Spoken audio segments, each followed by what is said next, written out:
joining us. I'm Staff Sergeant Mariko Frazee. Taking the skills they learned on the ground during Exercise Forest Light, U.S. and Japanese forces take their training to the sky.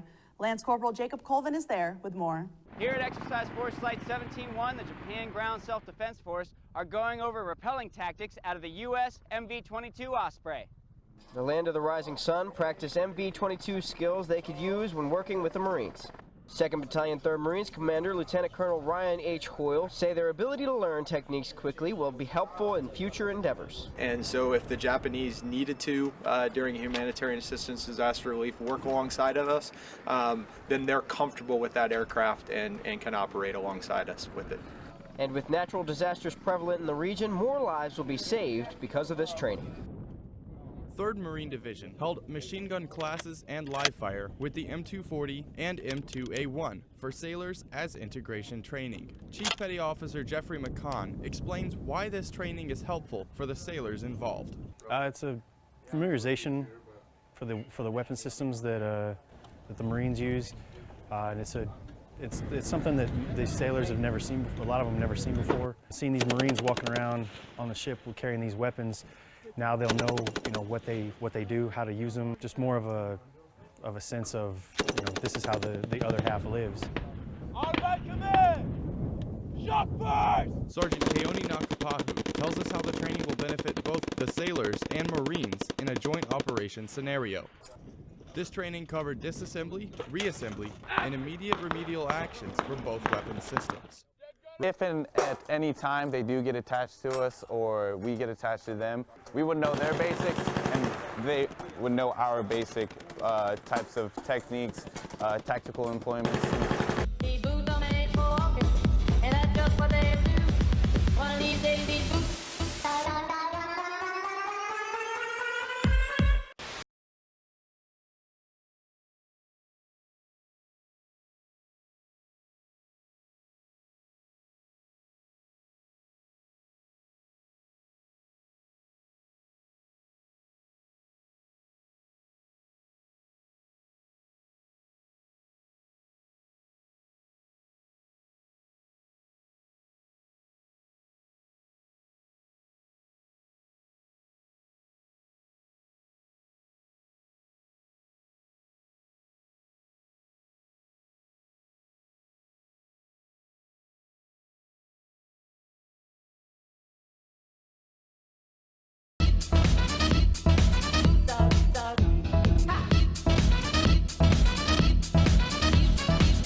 One of Marine Wing Support Squadron 171's missions is to conduct salvage recovery for downed aircraft. Marines practice their individual roles in case of emergency during Exercise Tanuki Wrath on Marine Corps Air Station Iwakuni. We set up a cordon around a notionally downed aircraft.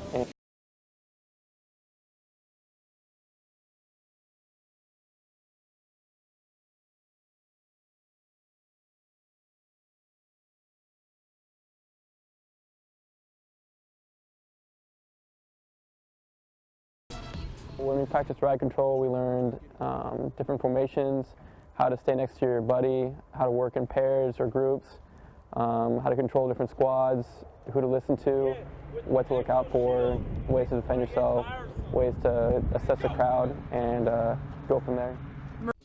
No form of snatch and grab yet. All you're doing is protecting the person in front.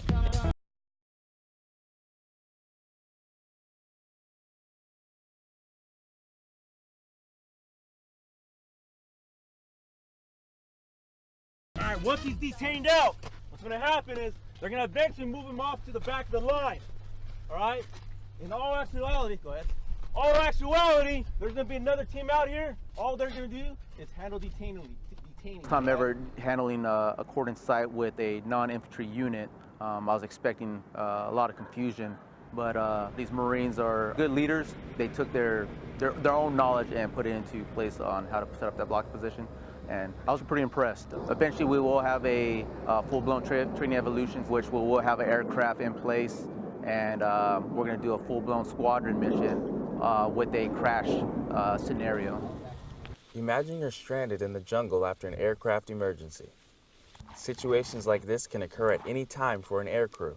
and realistic training can be the difference between life and death. It's important because sometimes that aircraft might go down in a hostile territory, and we'll have to retrieve those personnel that's in the hostile territory to bring them back home.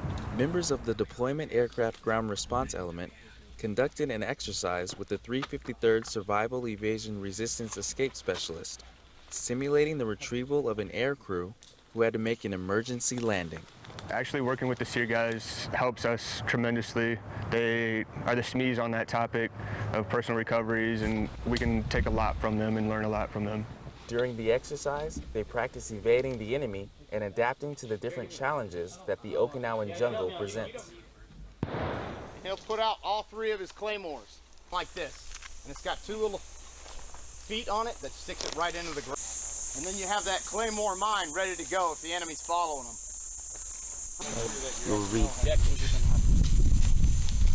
Yeah, that's good. Okay. And then you're going to pinpoint vantage points for your recon team. You want to split it in half.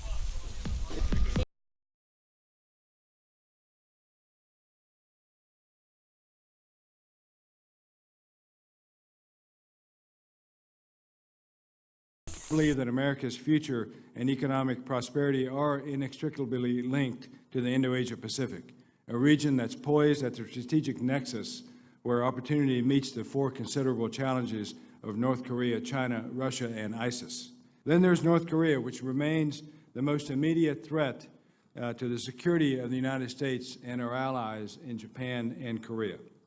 North Korea has vigorously pursued a strategic strike capability with nuclear tests and ballistic missile launches, which it claims are intended to target the United States, South Korea, Japan, and just earlier this week, Australia.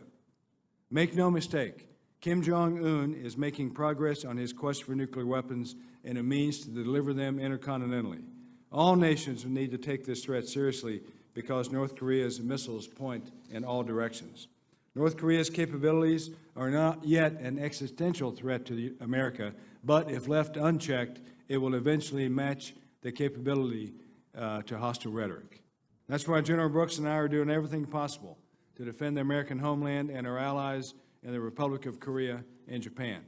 That's why the ROK-U.S. alliance decided last July to deploy THAAD, the Terminal High Altitude Area Defense System, which will be operational in the coming days and able to better defend South Korea against the growing North Korean threat. That's why the USS Carl Vinson Carrier Strike Group is back on patrol in Northeast Asia. That's why we must continue to debut America's newest and best military platforms in the Indo-Asia Pacific. That's why we want to continue to emphasize trilateral cooperation between the United States, South Korea, and Japan, a partnership with a purpose if there ever was one. In confronting the reckless North Korean regime, it's critical that we're guided by a strong sense of resolve, both privately and publicly, both diplomatically and militarily. Secretary Mattis have made clear all options are on the table. We want to bring Kim Jong-un to his senses and not to his knees. Russia continues to modernize its military and exercises its considerable conventional and nuclear forces in the Pacific. So our 5 bilateral defense treaty alliances, Australia, Japan, the Republic of Korea, the Philippines, and Thailand, anchor our joint force efforts in the Indo-Asia Pacific. We must be ready to confront all challenges from a position of strength and with credible combat power. I need weapon systems of increased lethality, precision, speed, and range that are networked and cost-effective. This effort will reassure our regional partners and send a strong signal to potential adversaries of our persistent commitment to the region.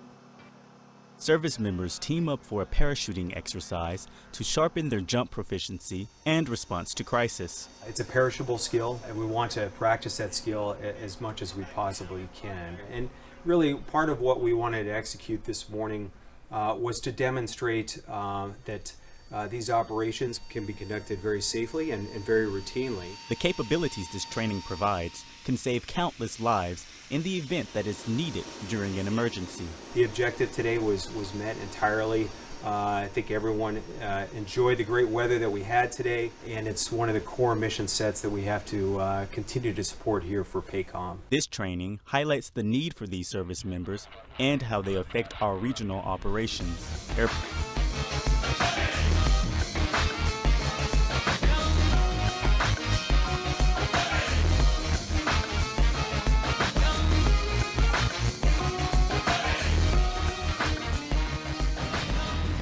Marine Fighter Attack Squadron 121 arrived at Marine Corps Air Station Iwakuni, Japan.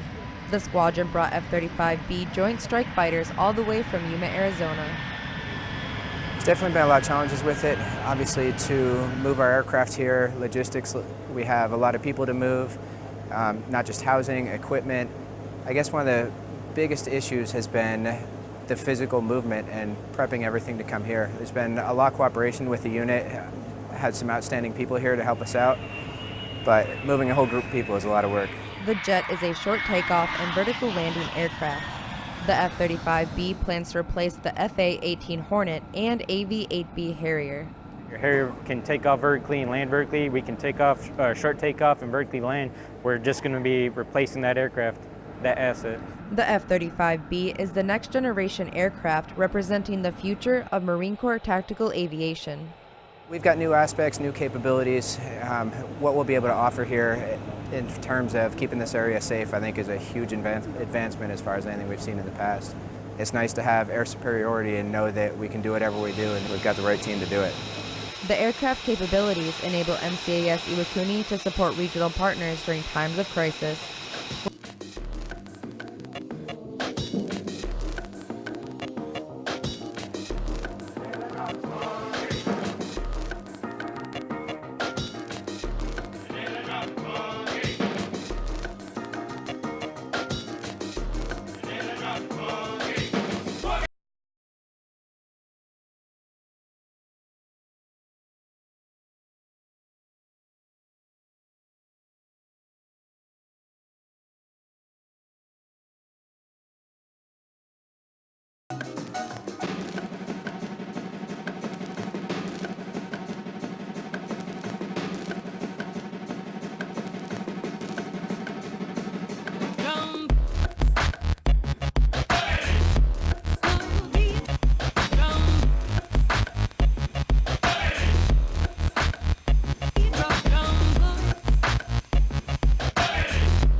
So we have 90 Marines from my company down here in Sasebo, Japan. We're the crew Anniversary Mountain Pier, and we're loading onto the French ship, the BPC Mistral. We're embarking today to head down to Guam and Tinian to conduct partner amphibious operations with the French, Japanese, and the British. While in Guam, we're going to be doing interoperability training with the French LCUs, the French LCAT, as well as the Japanese creek boats and the British low-level helicopters. I've worked with partner nations when we were in Afghanistan, but this is definitely the first time I've had the opportunity to partner with the French and the Japanese and the British in an amphibious type interoperability training. So it's a great opportunity for the Marines, 3rd Battalion, 8th Marines, India Company specifically, to partner with these other nations. So the Marines have to be ready to go anywhere from a Block 3 type war, or full-out combat operations, to humanitarian assistance, disaster relief operations that we'll have to do for some of these poor nations that exist in the PACOM AOR. You know, we realize that we're never going to go at this alone anymore, so partnering with nations in this AOR is key, and we realize that no future threat, no future battle will we ever go into alone. So it's vital for us to have this type of working relationship and interoperability capability with these other partner nations.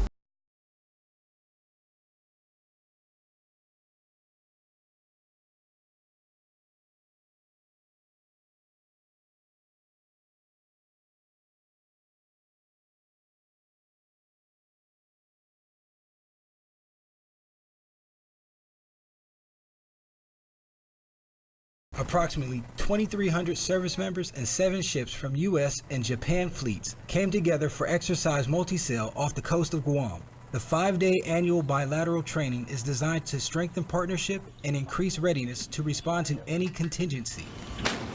The biggest piece is we work on our interoperability with one another. It reinforces the alliance. We operate routinely with the JMSDF all over the theater. Submarines, destroyers, and Navy MH-60 Blackhawks played a major role for surface, air, and anti-submarine interactions through various scenarios at sea, in and around Guam,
Well, the Japanese and the United States have a great defensive partnership, and their great support for us allows us to have this air station here, to see all the construction and all the new work.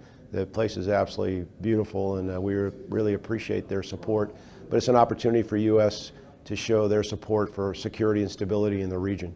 The world's an unstable place. I need everybody fully committed to be ready to fight tonight. We cannot win when we go to fight, and so I appreciate the effort of all Marines and their families.